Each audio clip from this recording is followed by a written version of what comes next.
제가 서울에너지공사 이사장은 아니고요. 네, 공사를 만드는 일에 참여를 했고 자문하고 비상임 이사로 있습니다. 오늘 울산에 내려오면서 저도 여러 가지 생각을 많이 했습니다. 저도 그 텔레그램 방에 들어가 있는데요. 우리 울산 탈핵시민 공동행동의 텔레그램 방에서 울산에서 탈핵운동을 열심히 하는 모습 지켜보고 있고 응원하고 있고, 저도 탈핵을 또 빨리 만들어야 된다라는 생각과 또 동시에 오늘은 또 기후위기, 에너지위기, 그린 뉴딜이라는 주제로 이 두 가지를 어떻게 또 만나게 할까에 대한 고민들, 그리고 저는 요즘 제가 알고 행동하고 활동해 왔던 것들에 있어서 상당히 많은 혼란을 느끼고 있습니다. 생각보다 속도가 이렇게 빠른 걸까? 이게 정말 여러 분야가 다 목전까지 뭔가 치고 올라와서 우리가 정말 크게 세상을 바꿔야 되는 시기에 온 걸까?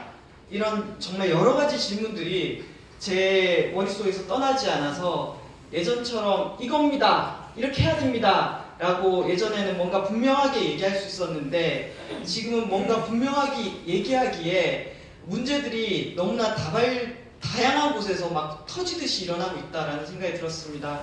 제가 예전에 울산을 올 때 이런 감정은 아니었던 것 같아요. 보면 울산에 핵발전소가 많고 그 핵발전소에 또 폐기물이 목까지 차올랐고 폐기물을 어떻게 할 것인가에 대한 문제가 있고, 거기에 더불어서 울산은 우리나라에서 상당히 산업화된 지역으로서 에너지를 많이 쓰면서 온실가스가 또 많이 배출되는 지역이기도 하고요.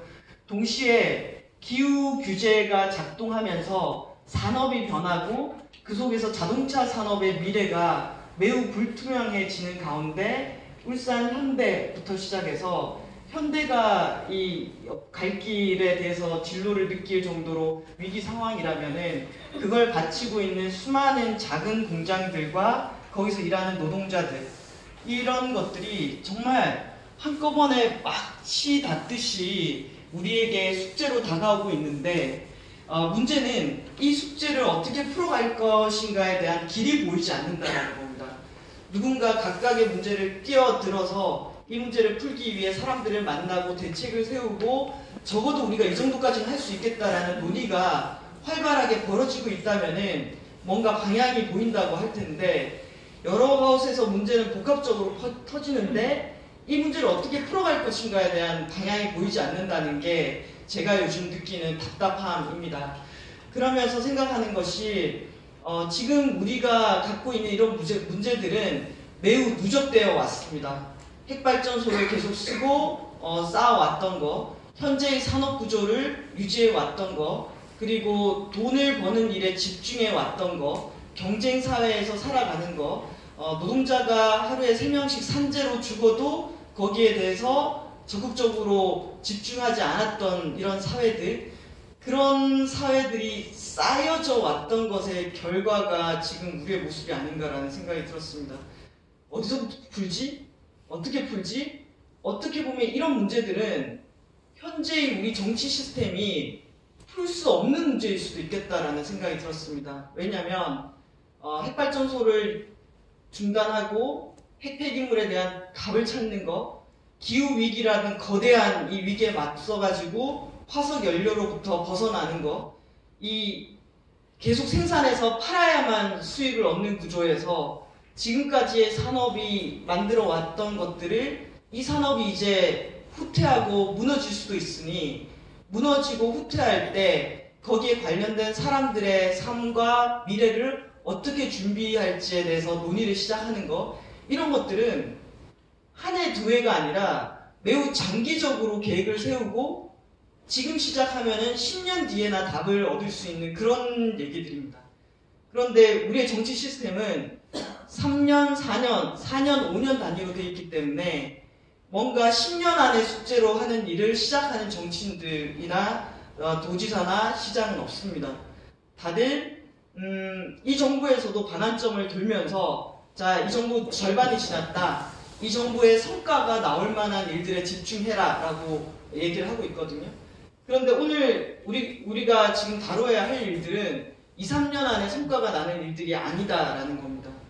그래서 저도 탈핵에 뛰어들어서 막 우르르 또 기후 위기에 또 나섰다가 어떨 때는 에너지 전환, 재생가능 에너지 산업에 굴려다니다가 여러 곳을 쭉 다니면서 오늘은 또 오기 전에 제주 제2공항 반대 천막에 갔다가 이렇게 왔거든요. 와, 뭔가 다 여기 이렇게 달려가지고 답을 내놓으라 라는 얘기를 하는 것 같아요. 근데 또 생각해보면 지나간 시간들이 또 아깝기도 해요. 와, 우리가 10년 전에만이라도 이 일을 시작했더라면은 지금은 그래도 조금이라도 기댈 언덕들이 있을 텐데 우리에게 기댈 언덕들은 어디에 있는 걸까?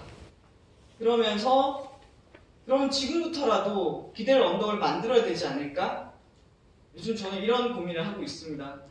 그래서 제가 또 울산에서 여러분들을 뵙는 것이 자주 만나는 일은 아니잖아요. 지금 이 자료가 한 100장이 있습니다. 이 100장을 어떻게 소화할까 싶기도 하지만 군데군데 저의 고민, 저도 아직 풀리지 않고 계속 생각하면서 찾아가는 고민, 그 고민에 대해서 여러분들과 함께 나누고 싶습니다. 기후위기, 에너지위기, 그린 뉴딜이라는 제목으로 자료를 준비했고요. 혹시 앞줄에 불이 꺼질 수가 있나요? 요게 꺼지면 그림이 조금 더 이게 꺼지면 다 꺼집니까? 네. 괜찮을까요? 네, 익숙해지겠죠?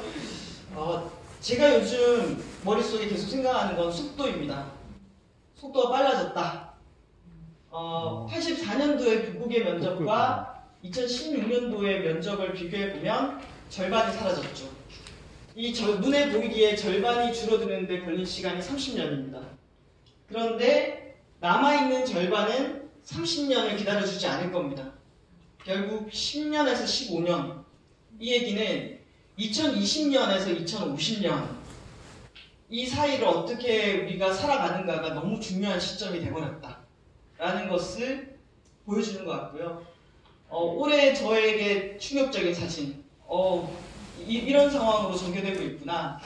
녹아내리는 속도를 보여주는 한 장의 사진인 것 같았습니다. 인도 50도 넘었습니다. 폭염 2018년도에 한국의 폭염이었죠. 올해 유럽이 전역이 폭염이었습니다. 근데 유럽 전역이 40도가 넘어섰는데요. 저는 유럽의 40도보다 인도의 50도에 훨씬 더 신경이 쓰이더라고요. 정말 저 나라에서는 데이터에도 안 잡히고 쓰러져서 죽어가는 사람들이 정말 많을 텐데 인도의 50도라니 이런 생각이 들었었고요. 일본의 태풍, 우리나라도 올해 가을 태풍이 되게 많았다, 자주 지나갔다고 그랬죠. 근데 일본은 이미 몇 년 전부터 계속해서 1년에 몇 개씩의 태풍을 지금 맞이하고 있습니다. 이번에 또 후쿠시마 일대를 지나가면서 방사능 물질을 또 휘젓고 가면서 그 일대에 상당한 영향을 미치고 있는 거고요. 그래서 속도가 빨라지고 있다라는 거고, 이건 오늘 여러분을 보기 위해서 오늘 뉴스들을 검색을 한 겁니다. 베네치아가 국가 비상사태를 선포했습니다. 베네치아, 이탈리아의 베네치아는 아주 아름다운 도시로 유명하죠.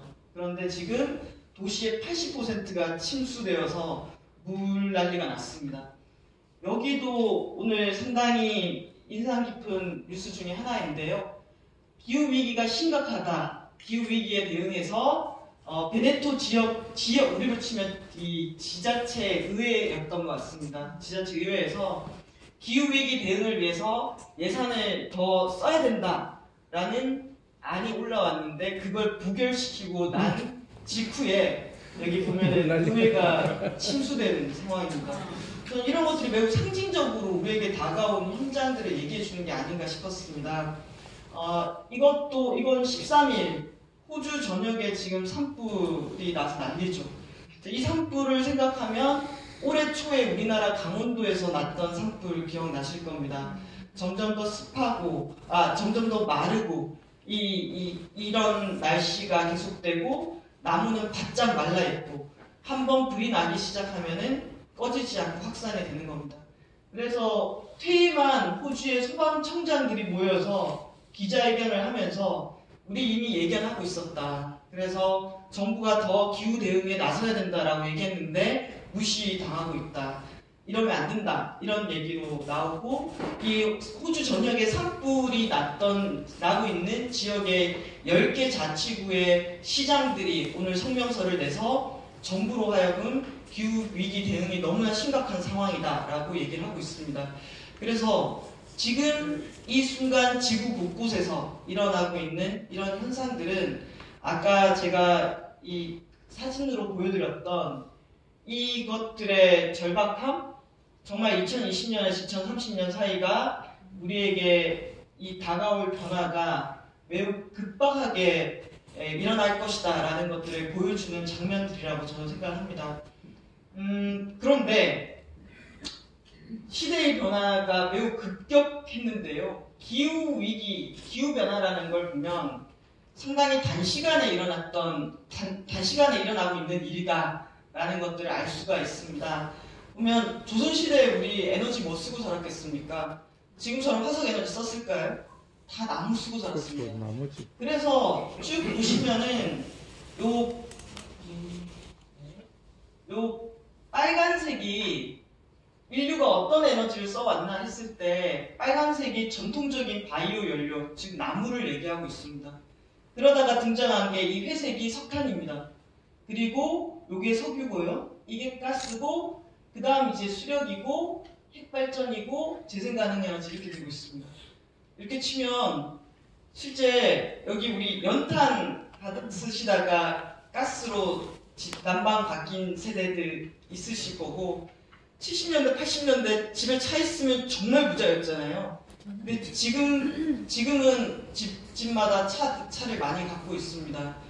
우리의 생활의 변천사, 그 속에서 에너지의 변천사, 에너지 원의 변천사, 그리고 에너지 소비의 변천사가 있습니다. 근데 쭉 보면 1950년대, 그리고 1970년대, 우리 엄청 성장할 때잖아요.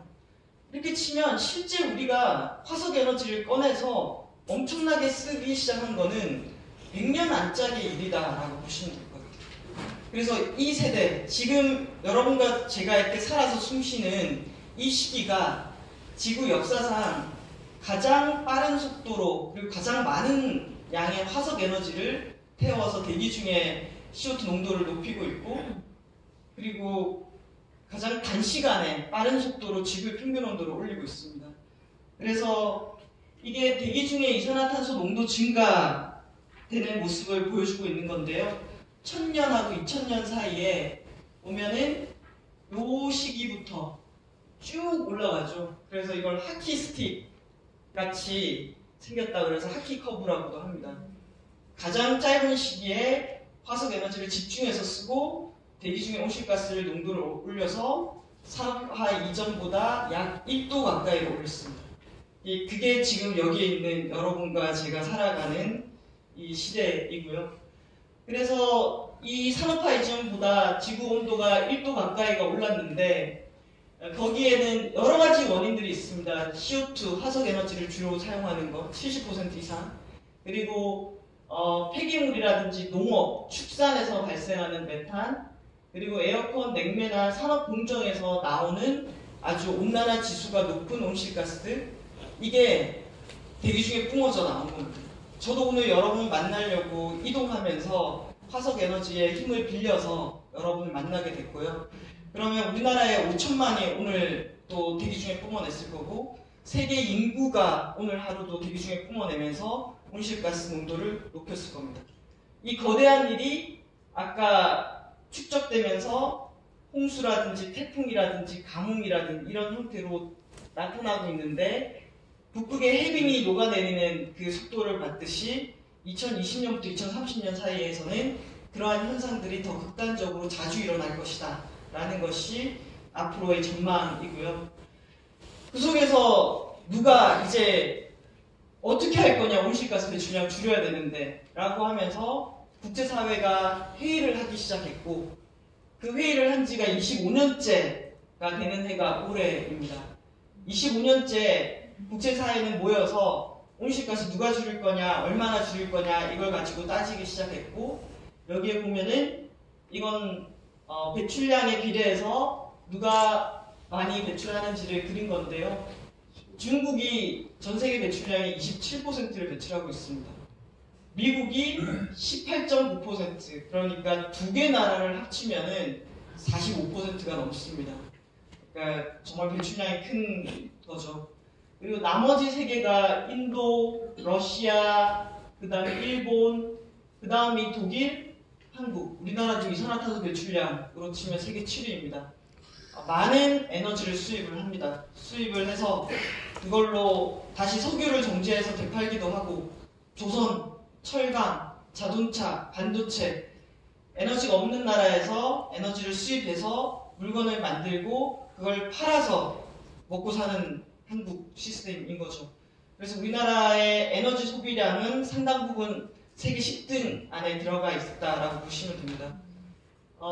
그 속에서 이 중국과 미국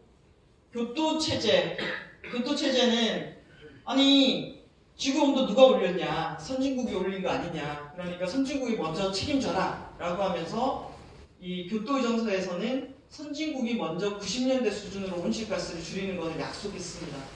근데 거기에 당연히 중국이나 한국이나 인도 이런 안 들어갔고, 미국은 자기 나라 의회에서 비준 안 했다고 안 하고 있고, 그러니까 교토가 거의 너덜너덜해서 진거해진 거죠.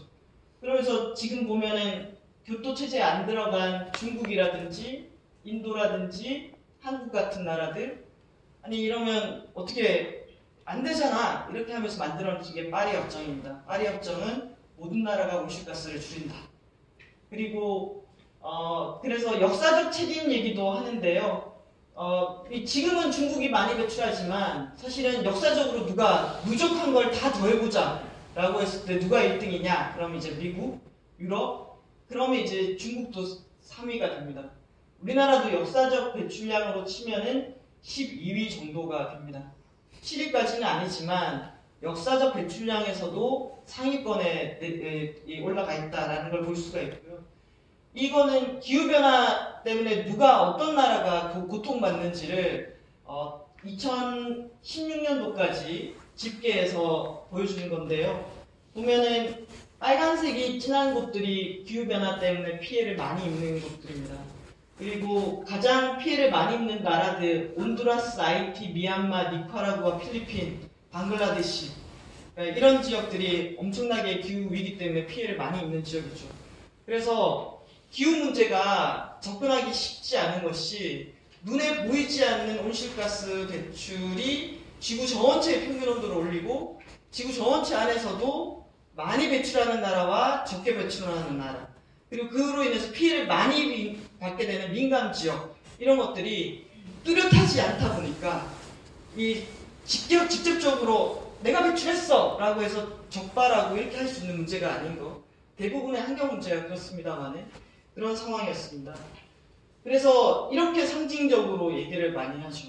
미국은 배출할 권리를 라고 하면서 마음껏 배출하고, 그 밑에 누가 고통받는지를 보면은 이렇게 작동하고 있다라는 이런 문제, 이 문제도 적극적으로 풀어야 된다라는 얘기들을 하고요. 그래서 이전에 이제 교토 체제에 있었다면은 이제 그나마 파리 협정 체제로 넘어가면서 모든 나라가 온실가스를 줄인다. 우리의 목표는 2도 이상, 아까 제가 1도 올랐다고 그랬잖아요. 근데 2도보다 작게, 가급적이면 1.5도 선에서 방어할 수 있도록 우리의 온실가스 배출량을 줄이자라는 게 파리 협정의 약속입니다. 그리고 여기에 보면은 당연히 온실가스를 더 오랜 기간 배출해온 선진국이 책임을 진다는 내용이 들어가 있고요.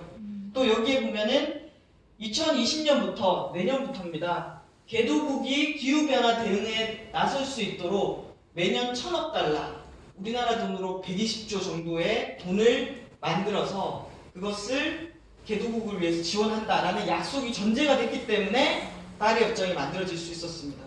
그리고 여기 또 중요한 것은 이 협정은 구속력이 있고 2023년도부터 약속을 지키는지 검증하겠다. 그러니까 기후위기가 심해졌다 보니까 약속을 하고 당신들 온실가스 줄였어요? 안 줄였어요? 라고 검증하겠다라는 게 이 좀 차이라고 할 수가 있습니다. 그나마 만든 게 파리 협정입니다. 이걸 뛰쳐나간 곳이 또 누구죠? 미국이 또 뛰쳐나갔죠. 그래서 미국의 이 행태, 이 누적 배출량 1위 국가에다가 겨우겨우 만든 파리 협정을 흔들고 있고, 탈퇴라 함은 내기로 했던 돈도 안 내는 이 상황으로 몰고 가고 있는 게 미국이다라고 보시면 될 것 같고요. 이게 그 나라들이 써낸 감축 목표량입니다. 제가 한 가지만 좀 설명을 드리면은 EU 국가들은 2030년까지 90년 대비 마이너스 40입니다. 이건 뭐냐면은 EU 전체의 온실가스 배출량을 1990년대 수준으로 돌리고 거기서 또 40%를 줄이는 거예요. 상상을 간단하게 해보면 EU 국가들은 1990년대 화석에너지 소비량으로 돌아가고 거기서 또 40%를 줄이는 거구나. 우리가 쫙 빼듯이 EU 사회 전반에 녹아있는 화석에너지의 흔적을 쫙 빼는 겁니다. 그러려면 어떻게 해야 될까요? 석탄발전소 빼야 될 것 같고요. 그리고 교통하고 이동할 때 뭐 이제 화석연료로 달리면 안 될 거고요. 건물 에너지 효율화 해야 될 거고요. 화석에너지 쫙 빼고 그래도 전기가 필요하기 때문에 태양광 풀용 늘려야 될 거고요. 이게 EU의 목표고, EU는 교토 의정서부터 해봤기 때문에 1990년 수준으로는 줄여놓은 상황입니다. 거기서 이제 더 빼는 작업에 들어가는 거고, 우리는 교토에 안 들어가 있었기 때문에 아직 우리 생활이나 국가 정책에 있어서 온실가스 규제를 제대로 한 적이 없는 거죠. 근데 이제 파리 협정으로 들어간다는 것은 온실가스 규제를 하기 시작해야 된다는 것을 의미합니다. 그런데 조금 우울한 표가 있습니다. 이게 전 세계의 온실가스 배출량인데요. 이 노란색 경로는 우리가 파리 협정 안 만들고 그냥 각자가 알아서 지금 수준으로 배출할 때 전 세계 온실가스 배출 총량은 이 주황색 경로로 가게 됩니다. 만약 우리가 1.5도씨에서 이 지구온도 상승을 멈추고자 한다면은 배출량은 급격히 꺾여가지고 2050년에는 제로로 가야 됩니다. 2050년이면은 지금으로부터 30년 뒤에는 제로가, 전 세계 배출량이 제로로 가야 된다는 거고요. 2도씨 시나리오는 요거보다는 조금 더 여유가 있습니다. 자, 파리 협정. 그렇게 어렵게 만든 파리 협정에 약속한 감축량을 다 지켰을 때 우리의 경로는 노란색 경로에 있습니다. 이 노란색 경로는 지구온도 2.7에서 3.7도 상승 경로에 있습니다. 그러니까 지금 1도에 여러분이 계시잖아요. 이게 2도씨 이상 오르는 경로가 파리 협정이라는 거예요. 그래서 파리 협정도 우리를 지켜줄 정도의 감축량은 아니다라는 걸 말씀드리는 거고요. 자, 이게 지금 전 세계가 막 툰베리의 등장과 더불어서 기후 문제가 엄청나게 이슈가 되고 있지 않습니까? 그거에 촉발이 된 것이 바로 1.5도 특별보고서입니다. 지구온도가 이제 우리가 인간의 생존을 보장할 정도로 가려면은 1.5도냐 2도냐 가지고 논쟁이 있었고, 과학자들에게 요청을 해서 1.5도 오르면은 지구가 어떻게 되고 2도가 오르고 어떻게 되는지에 대해서 연구를 해봐라. 한 300명, 400명이 모여가지고 IPCC 그 과학자들이 모여가지고 엄청난 규모의 과학자들이 모여서 논쟁해서 만든 보고서가 지난해 10월달에 나왔어요. 이 10월달에 나온 보고서를 보면은 1.5도일 때는 산호의 소멸 가능성, 전 세계 바다 산호의 소멸 가능성이 70에서 90%인데 2도가 되면은 99% 이상 소멸이에요. 그래서 0.5도의 차이가, 전 세계 산호의 소멸은 전 세계 바다에 나오는 생물 생태계에 엄청난 영향을 미치고, 특히 이 생선이라든지 이런 것들을 주식으로 살아가는 나라에게는 식량난으로도 매우 큰 위기가 다가오게 됩니다. 그래서 70에서 90%의 소멸 가능성하고 99%에 가까운 소멸 가능성 사이에는 상당히 큰 간극이 존재한다라는 거고요. 그리고 여기 보면은 맨 마지막에 북극 해빙의 완전 소멸 빈도가 1.5도 상승하게 되면, 아까 제가 여러분께 보여드렸던 남아있는 그 절반 있잖아요. 걔가 완전히 녹았다가 다시 추워지면 조금 생성되고 하는 빈도가 몇 년에 한 번이냐면은 100년에 한 번씩 완전히 녹습니다. 그러면 그래도 일말의 보고 가능성이 있다라고 보는데 2도가 상승하게 되면은 그 북극의 해빙의 완전 소멸 빈도가 몇 년에 한 번씩이냐면은 10년에 한 번이기 때문에 복원이 어렵다라고 전망하는 게 1.5도 보고서였습니다. 그래서 이 과학자들의 보고서를 믿고 뭔가 이 충격을 받은 이런 것들이 저는 지난 한 10월 달부터 진행이 됐던 것 같고요. 그걸 중심으로 그 보고서에서 정말 인류가 1.5도에서 살아남기를 원한다면은 딱 나온 얘기가 지금 사용량의 절반 가까이를 10년 안에 줄여라. 2030년까지는 절반. 그리고 2050년까지는 넷제로라는 처방을 내립니다. 지금 우리 배출하고 있는 절반을 10년 안에 줄여야 돼요. 10년 안에. 어마어마한 일 아닙니까? 그리고 2050년까지 넷제로라 함은 최대한 줄이고 그나마 배출하는 거는 나무를 심든 땅에 묻든 마이너스 시켜가지고 플러스 마이너스 제로로 만들어라 라는 게 그 보고서의 내용이었습니다. 만만치 않은 내용이죠. 그래서 이제 툰베리 같은 친구들이 등장하는 거죠. 읽어봤더니 답이 나와 있더라. 그런데 왜 안 하는 거지? 알면서도 왜 안 하는 거지?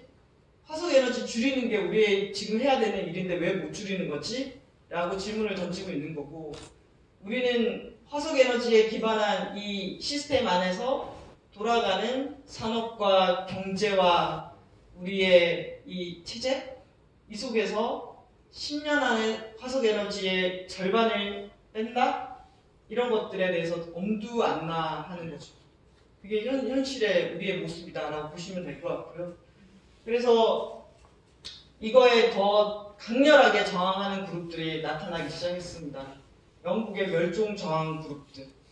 영국의 자연사 박물관을 점거하고 10월 달에도 사람들이 주섬주섬 휴가를 내거나 아니면 파하고 가방을 싸고 런던으로 도시로 가서 텐트를 치고 매일매일 멸종에 저항하는 액션을 벌이고 체포되고, 액션 벌이고 체포되고, 액션 벌이고 체포되고, 이런 행위를 반복해서 한다고 합니다.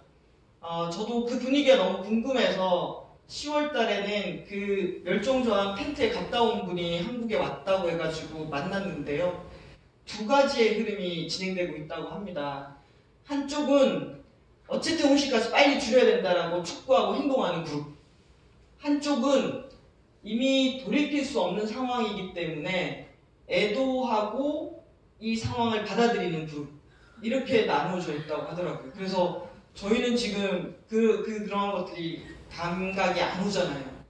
그런데 갔다 온 분이 그 광장에 갔더니 과학자들의 텐트가 있대요.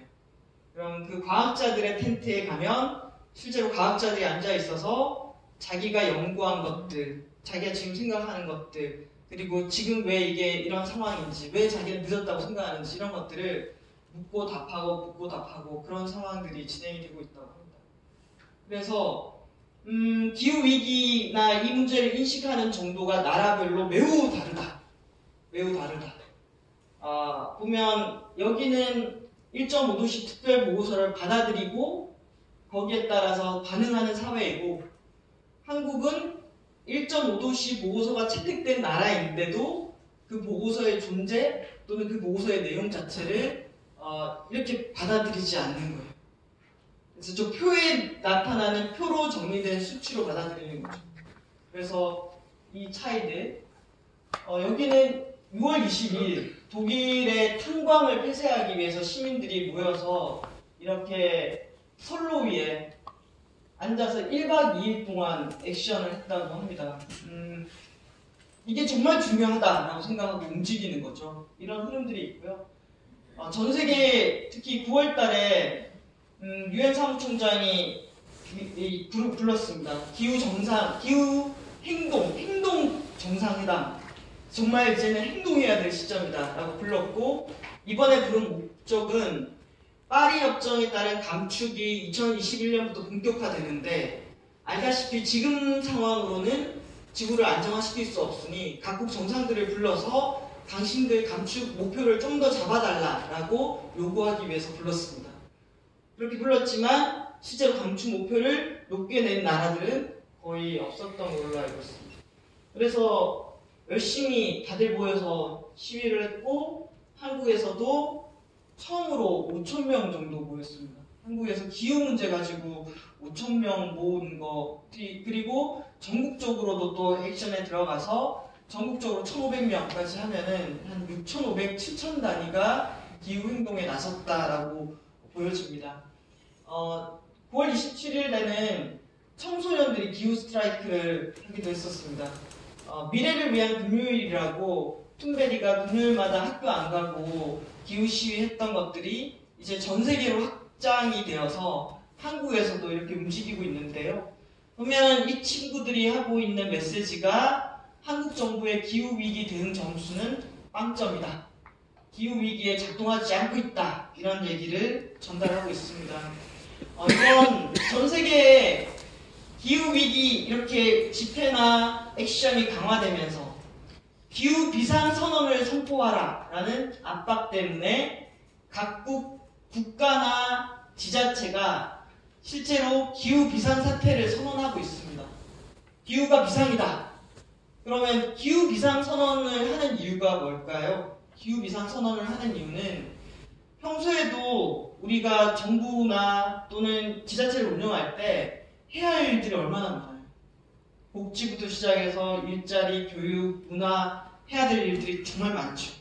그럼 여기서 기후 비상 선언을 한다는 것은 그 중에 기후 위기 대응이 매우 급박하기 때문에 거기에 우선순위를 두고 예산과 사람을 배정하도록 움직인다. 말 그대로 비상체계로 움직인다라는 것을 의미합니다. 그래서 이런 선언을 하는 국가들이 지금 늘어나고 있다가 되는 거고, 오늘 이탈리아 같은 경우에는, 베네치아 같은 경우에는 대비하기 위해서 비상선언을 한 게 아니라 이미 비상사태가 된 거예요. 비상사태가 돼서 사람들을 구하기 위해서 긴급 자금을 투입하는 거죠. 여기서 저는 중요한 포인트가 한국에서는 기후위기 대응해야 됩니다. 또는 사고에 대해서 대응해야 됩니다. 노동자들이 대량으로 실업할 것에 대해서 대비해야 됩니다. 라고 하면은 그것을 다 비용으로 생각을 합니다. 돈 드는 일이잖아요. 라고 생각하는 거죠. 그런데 그것에 대해서 대비하지 않았을 때 들어가는 비용에 대해서는 책임지지 않고 생각하지 않는다라는 생각이 듭니다. 그래서 우리가 사전에 대응해서 희생을 막을 거냐, 아니면 대응 없이 베네치아처럼 물에 잠긴 상황에서 그걸